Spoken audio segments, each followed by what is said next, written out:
Hello everyone, welcome on board.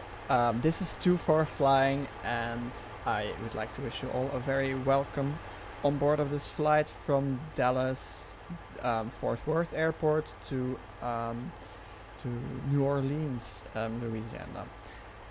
So as always, at first I'm going to give a brief overview of what our stream is going to be about. Um, then that's what I'm doing right now. So basically, first of all, we're going to give a briefing regarding the route. As you can see, we have Navigraph already up in front of us, ready to give this briefing. Then secondly, we are going to actually give a briefing on the weather conditions en route. It's going to be an interesting one, so it's definitely worth briefing. After we have done our briefing part, we are going to pre-flight the airplane, set it up. I'm already partially through there, but there's a part that I still want to show you of that. Then we'll do pushback, taxi to the runway, take off and fly our en route section to an approach. First a standard arrival, then an approach, landing, and then we will taxi into the gate, watch some replays and shut it down. Okay, so without any further ado, let's get into it. As you can see in front of you, we are going to fly from Dallas, which is right there. If I zoom out a bit, it's right in Texas. We're going to fly towards the Gulf of Mexico to New Orleans, Louisiana. So in Dallas, it's a big airport. We are parked somewhere along these A terminal gates, which means that we are going to taxi out on probably Yankee here. So first Kilo or Delta to Yankee, then over on Foxtrot Hotel or Golf to runway 18 left, and we're going to do a departure on runway 18 left. Coming out of this departure, we are going to go fly the Marsh 2 RNAV departure all the way up to Zalia. No need to go into any more detail on this. We're gonna fly our route, which is rather short today. It's perfect, full of high intensity stuff. Every second of it is gonna be filled. Yeah, not really though. Most of the action will be at the beginning and at the end of the stream. However, let's just do it the way it's normally done. So we'll go over and then we'll end up doing the arrival. It will be the Audad 1 arrival coming from Fighting Tiger here into Audad, and then we're not even gonna go up to this waypoint. Yeah, it's Voodoo. We're actually going to go up to Voodoo, so that's a mistake. So we are using the Audad transition, which means we go up to Voodoo, and then we start our ILS at Voodoo here, coming in probably doing a Cat 1 ILS, just normal. However, that was the plan yesterday as well. And for those who didn't see that video yet, I ended up having to do a Cat 3 approach. Definitely worth checking out to see how that works. Then we're gonna go land on runway 11 and we're gonna taxi to this new terminal. I did check the scenery here is up to date, so the new terminal is the one in use. I'm using default explained scenery on both airports, so nothing to be really that excited about. All the focus is going to be on the airplane. So we are flying the ToLiss Airbus A321 Neo with the CFM LEAP 1A engines. I'll show it to you in a second, but first we are going to do a weather briefing.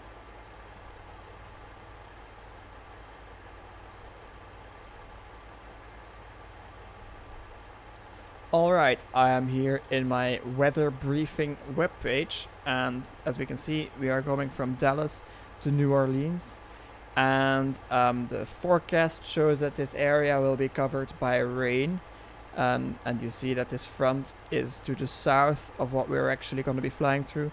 Hopefully it will stay the same. However, when we look at our picture here, we can see that the area is pretty, can I zoom in here? Yeah. It's actually pretty thunderstorm heavy, so there is going to be some precipitation and some heavier, stronger winds. In New Orleans it should be fine. I did see something else predicting thunderstorms, but it's already disappeared now. Ah, okay. It switched automatically to the wrong date. Okay, let's get back here. We shouldn't be so happy. We're actually gonna be flying through thunderstorms. So as you can see, there are some thunderstorms forecast in the New Orleans area, and the front is still up here. So we are expecting a pretty rough ride. It can be reflected in the METAR, which actually gives us showers in the vicinity starting tonight. However, currently it's still fine. Winds have picked up to 11 knots, but that's still everything within limits. And then we are having some low visibility areas, but not in New Orleans itself. No other SIGMETs are really here.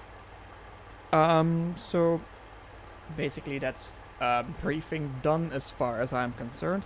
Let's get into the airplane.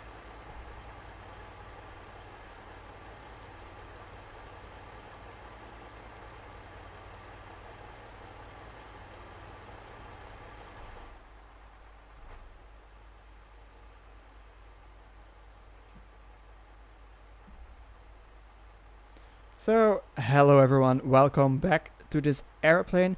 As you can see, it's our nice American livery of our Airbus A321neo. This airplane is November 400 Alpha November, if I'm not mistaken.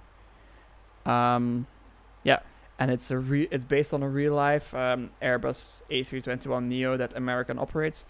However, the flight that we are doing usually is operated by Envoy in one of their Embraer jets, not in the A321. We're gonna pretend that demand suddenly increased rapidly on this route and that they needed a bigger airplane. So we are gonna be flying as American 3756 with service to New Orleans. Okay, let's take a quick look what's happening in the cockpit. Currently we are at the just before APU start phase, so we can look. The whole overhead is already set up, ready to get starting our APU. And everything down here, except for that speed brake, shouldn't be out. It's all done. Our IRSs have just aligned, so I can clear this message on both MCDUs. Let's get going with our checklist then. We will enable the APU by pressing the master switch first. Then we have to wait for the APU flap to open, but instead of just waiting, I am going to pre-plan my pushback out of here. So let's make it something like this on the line, and then up, forward, out of the way of our colleagues here. Round to cockpit, plan acknowledged. Call me through the menu when you are ready. We'll go. Okay, so now as we can see, the flap is open. We can press APU start, and the APU start sequence will be completed automatically by our Airbus. Yeah, we just have to wait and see when it activates.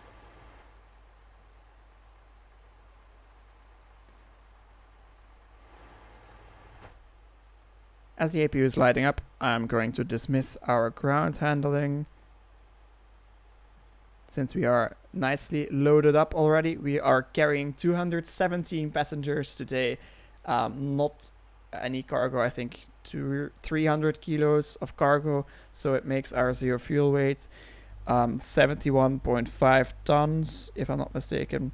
And we are carrying 8.1 tons for fuel today. So that's a 45-minute extra included, which I like to give. Since with this weather, we might have even taken more. Could have maybe taken more, but yeah. We had some margin on our maximum. Okay. So as everybody is gone, we can see that our APU is now available. Then we can request that our external power is disconnected. We are now on APU power. Check this out, and we are ready to move, so we will enable our beacon light. which tells the ground personnel to clear since we are going to move shortly. And we'll check that all our doors are closed. Then we can call our pushback tuck. So I'll go cockpit to ground, ready for pushback.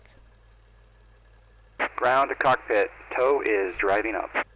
Now the tow vehicle is driving up and we can do a final quick check. Today I'm not going to be using any air traffic control since the default air traffic control of X-Plane is really not usable for flights like this. They don't let you follow any standard departures or arrivals, and they like to give you visual approaches all the time, even though the weather is, as you saw, thunderstorms and lots of clouds, so it's not really preferable to fly visually today. No ATC also means we don't need any clearances for push and start. We're just gonna do it. If you want to be very realistic, assume that all the clearances have been given. And our pushback truck is driving up shortly. TCAS is Okay, all doors and hatches are closed, ready to connect. They are ready to connect, and I'm going to move. Yeah, check that this is in transponder. Since the engines aren't started, it's not gonna be emitting anything, I think. However, once we start those, we should have a transponder signal going out to the tower that they have ground radar info on us as well. Since this is a big airport, it's in everyone's interest to be seen as much as possible.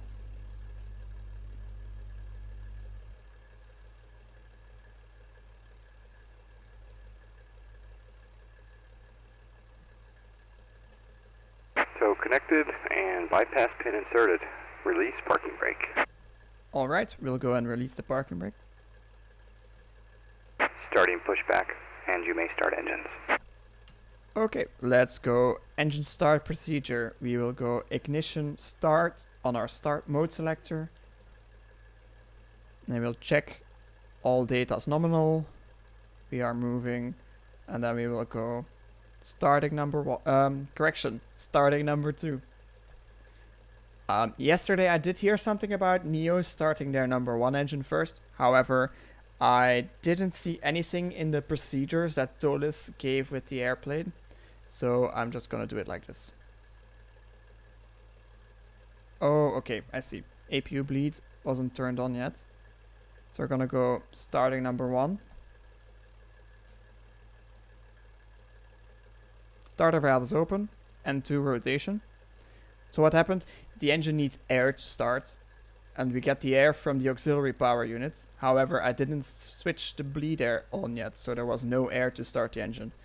I must have missed that in the APU start checklist. Yeah.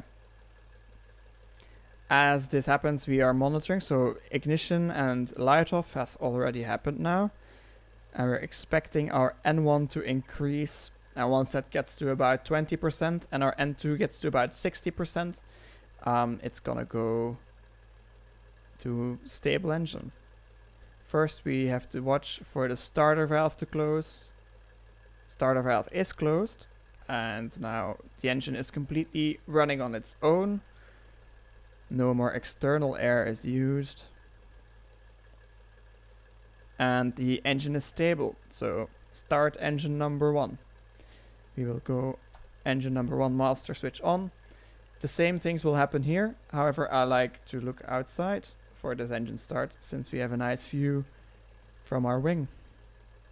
As you can see, the big fan in the front is actually what's read as N1 in our displays. It's the first stage of the compressor. Operation the fan, complete. but it's connected. Set parking brake. So we will interrupt this shortly for setting the parking brake. Parking brake set. Disconnecting tow. Stand by. Right. Okay. And as you can see, this engine is pulling up nicely, and as you can also hear,